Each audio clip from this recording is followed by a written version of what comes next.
আপনি যদি শহরের এই কোলাহলযুক্ত পরিবেশের মধ্যে প্রাকৃতিক সৌন্দর্য উপভোগের পাশাপাশি নিজের পছন্দের খাবারটি এনজয় করতে চান, তাহলে আজকের ভিডিওটি আপনার জন্যই। কারণ আজকে আমি আপনাদেরকে যে রেস্টুরেন্টের কথা বলবো সেটা ন্যাচারাল লাভারদের জন্য একদমই পারফেক্ট। ভিডিও দেখে হয়তো অনেকে বুঝতেই পেরেছেন আমি আজকে কোন রেস্টুরেন্টের কথা বলবো, তবে যারা এখনও বুঝতে পারেনি তাদের জন্য ভিডিও শেষে আমি লোকেশনটা ডিটেলসে বলে দেবো। So let's start it.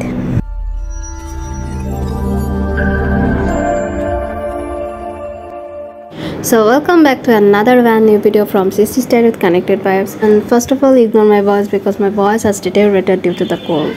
So ভাই অনেক দিন আগে উইকেন্ডে চলে গিয়েছিলাম আমরা নেচারের সাথে কিছু কোয়ালিটি টাইম স্পেন্ড করার জন্য এই রেস্টুরেন্টটাতে, বাট সিকনেস অ্যান্ড নানা রকম ব্যস্ততার কারণে আমি সেটাতে ভয়েস ওভার দেওয়ার একদমই সময় পাইনি। বাট আজকে ভাবলাম যে ফাইনালি এটা তো একটু ভয়েস ওভার দিয়ে আপলোডটা দিয়েই ফেলি। সেই উইকেন্ডটা ছিল আমার কাটানো one of the best weekend, কারণ এরকম একটা এনভায়রনমেন্টে গেলে যে কারো মন অটোমেটিক্যালি ভালো হয়ে যায়। And just look at the view, এটার রুফটপ ভিউটা এত সুন্দর, এটা আসলে বলে বোঝানো যায় না। আর এই রুফটপ রেস্টুরেন্টে এত ফুল গাছ ছিল যেটা আমি অন্য কোনো রেস্টুরেন্টে দেখিনি।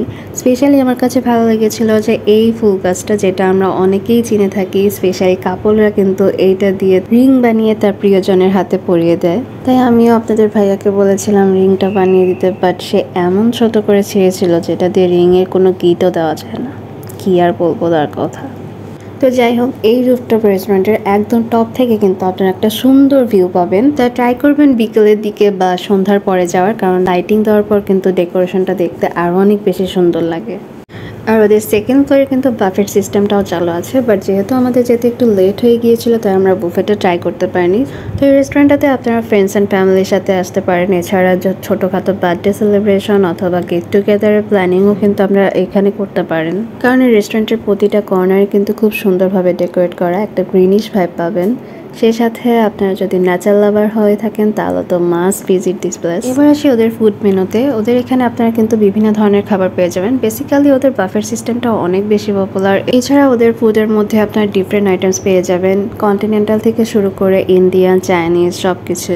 আমরা অর্ডার করেছিলাম fried rice, chicken sizzling, cashew nut salad and both potato.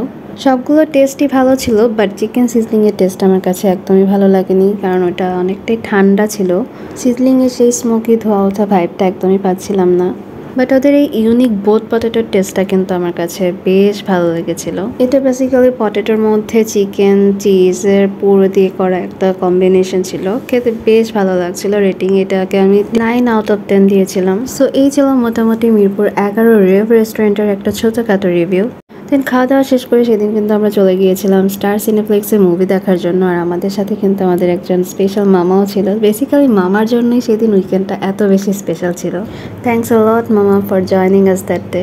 তো স্টার সিনেপ্লেক্সে টিকিট কেটে দেন আমরা ভিতরে চলে যাই মুভি দেখার জন্য। যদিও শুরুতে আমরা কিন্তু জুরাসিক ওয়ার্ল্ডটা দেখার জন্য টিকিট কাটতে চেয়েছিলাম, বাট সেদিন টিকিটটা হয়তো শেষ হয়ে গিয়েছিল সেটার। তো শেষে আমরা দেখি সুপারম্যান 2025 এরটা। এই মুভিটাও কিন্তু আমরা অনেক বেশি এনজয় করেছিলাম। সো যারা এখনও সুপারম্যান দেখেনি তারা চাইলে দেখে আসতে পারেন। সো এই ছিল মোটামুটি আমার সেই দিনের উইকেন্ডের কাটানো বেশ কিছু সুন্দর সুন্দর মুহূর্ত। কেমন লাগলো তা অবশ্যই কমেন্ট করে জানাবেন। আর ভিডিওটি ভালো লেগে থাকলে like, comment, share and subscribe করে অবশ্যই পাশে থাকবেন। So today was so far and stay tuned for my next video. আল্লাহ হাফেজ। From his parents. It's damaged, but there's more. Ketchup. I can recover the rest. Ketchup.